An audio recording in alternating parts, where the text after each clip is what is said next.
I hate to do this. I hate to rain on anyone's parade. I'm usually a pretty positive guy, but we just got Sonic Superstars. I picked it up on the Nintendo Switch. I'm a huge Sonic fan, going back to the Sega Genesis, and oh my god, any Sonic game I could get my hands on, would absolutely love to play any Sonic game. So I'm a huge Sonic fan, and I was really excited to grab this today ahead of Super Mario Wonder and of course Spider-Man 2, and I thought, okay, great, this game is out, a new Sonic 2D platformer, great.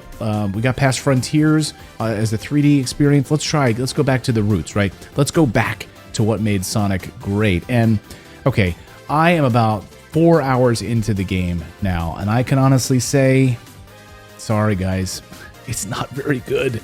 I know. I want you to go experience it for yourselves. If you want to spend the $60 to shell out for this game, okay.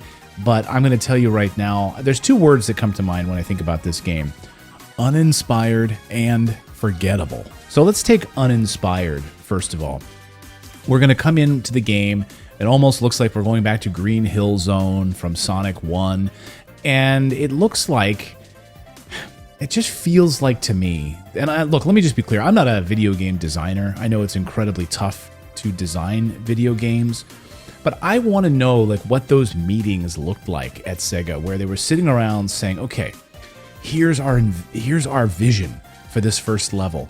And then here's how this next level connects to the first one. And here's the thread that is woven between all of them.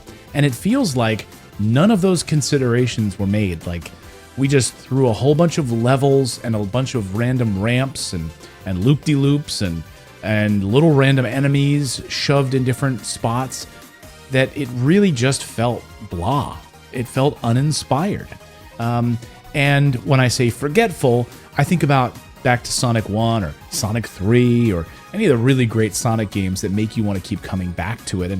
And so I picked it up on the Nintendo Switch because the replayability of this and the portability of this, I thought this would be great for me to take on vacations and play it multiple times and go back and just kind of duck into a Sonic game, which I do with Sonic 1 and other Sonic games, right? The replayability of those games. So like when I'm done with this game, I don't think I'm ever going to go back to it, and that is really kind of sad. There are all these weird side stages that were as bad as you could possibly imagine, going after these chaos crystals, and you warp into this like black hole, and you go from a 2D experience side-scrolling to this weird, almost like 3D World Runner Nintendo Entertainment System style. I was waiting for the 3D glasses to pop out that I would have to put on my face, where I'm running forward to chase after this chaos crystal in this weird, different layout. I'm going from side scrolling to now this sort of weird vertical running kind of, it's really bizarre.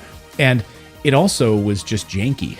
Like I'm almost like doing Spider-Man moves where I'm swinging to different stars using my sonic web slinging abilities in order to chase after this chaos crystal. And to be honest with you, I didn't really care. I didn't care at all whether or not I got this chaos crystal. I didn't care at all. Like, okay, get me back to the game. Oh, I didn't get it? Oh well, who cares? I don't care. I don't want to have these special abilities anyway, which is another part of this game, which kind of takes you out of the sort of speed running flow of a Sonic game. There's a flow to these Sonic games in my humble experience. And when you're taken out of that experience is when it falls flat. And for me, having to switch the right Joy-Con to a different power to be able to turn yourself into a fireball, or to call in ghost versions of Sonic to help you smash through a wall or something like that, just takes me out of it. I don't want to have to go into a menu in order to add additional powers to Sonic. Just let me have my Sonic and let me do what Sonic does. But taking me out of that experience to chase after chaos crystals and these janky little side missions are just awful. Now, it wasn't all bad. There were some levels that I found fairly entertaining. I really did actually pretty enjoy the pinball zone, which was a lot of fun. But I couldn't help but thinking, oh, wow, man, just make a whole game like Sonic Pinball like this. You know, give me that experience, because that seems to be more enjoyable, being able to play different pinball, hit the paddles, and shoot Sonic up into different warp zones and to different ramps and all of those things, and to battle different enemies. That was, actually fairly entertaining. and there was actually, seemed like there was some thought that went into this level design. But I have to say, there's again another warp zone or another side stage to do these like side puzzles, these like mini games, where you are in a pinball. So you go from pinball zone, which is actually pretty good, to this mini game pinball, which is awful. It's, no, take me back to the better version of pinball. You're taking me from this really good pinball experience to this crappy pinball experience with these little mini games. And again, to get these large gold coins, and I really, again, don't care about the large gold coins. Just get me out of these little mini games, get me back to the real gameplay. I also couldn't help. Let's just talk about the graphics. As I'm playing this game, I just could not help thinking about the Wii U and Donkey Kong Country Tropical Freeze, and how much better that game looks today on the Wii U than this game looks today in 2023. The graphics to me really felt like they're 10 years old. And if you would have said this game is on the Wii U, I would have said, okay, I believe that.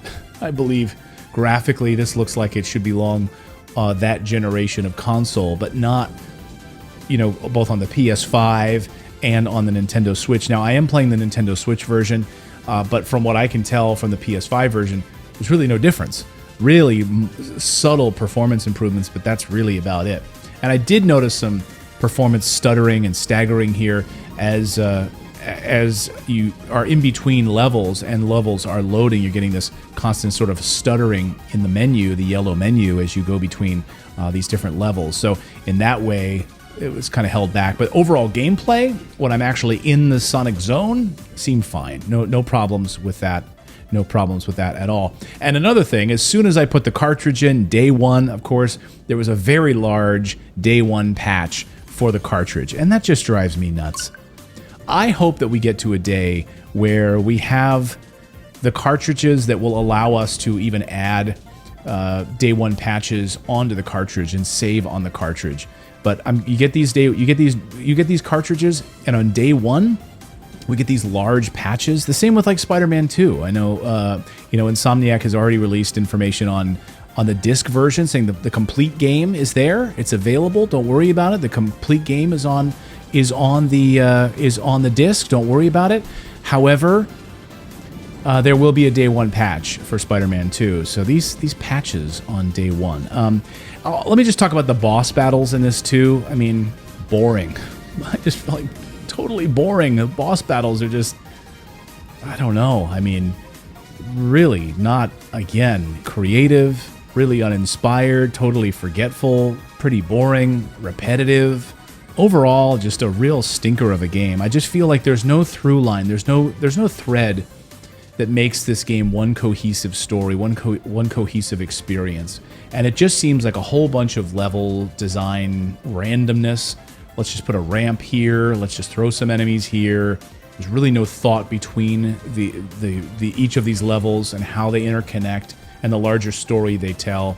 Maybe it will redeem itself at the end. Again, I'm about 4 hours or so into this and pretty much getting close to the end, so I don't think it's going to really redeem itself. But there were some fun moments.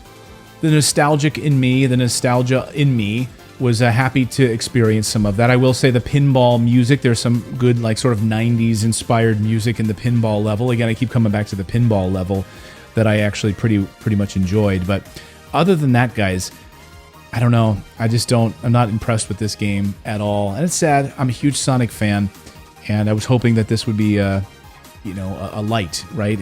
And we could have this great battle between Sonic and Super Mario Brothers, and to see who's best here. But we'll see. Can't wait to play Super Mario Brothers Wonder. Anyway, let me know, guys, what are your thoughts on Sonic Superstars? Have you played it? Are you planning on picking it up? And I'd be curious.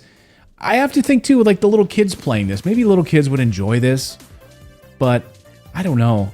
I go back to thinking of myself as like a 12-year-old kid or 11-year-old kid or whatever playing the Sega Genesis and playing the original Sonic, and what my experience was, my feelings towards it. If I picked up Sonic Superstars for the first time back then, would I have had that same experience? And I have to say no. It just would have felt kind of forgettable, kind of blah. All right, let's move on to the next game. Let me know your thoughts on all of this in the comments below, and we'll see you real soon, everyone.